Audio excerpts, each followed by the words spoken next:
Hello everyone, sa muli tayo naman po ay dadako sa pag-aaral sa salita ng ating Panginoon. Ngunit bago yan, mangyaring i-click mo muna yung subscribe button at pindutin yung notification bell para lagi po kayong ma-update sa aking mga bagong upload.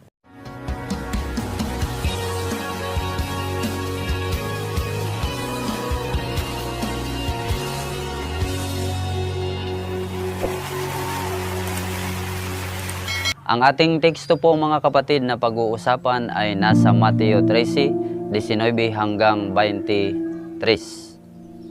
Now, ang ating topic po ngayon, 4 na uri ng tao na nakikinig ng salita ng Diyos ayon po sa Mateo 13. Una po na uri ng tao na nakikinig ng salita ng Diyos ay nakikinig pero hindi inuunawa. Ito po yung sinasabi ng Bible na binhing nahasik sa tabing daan.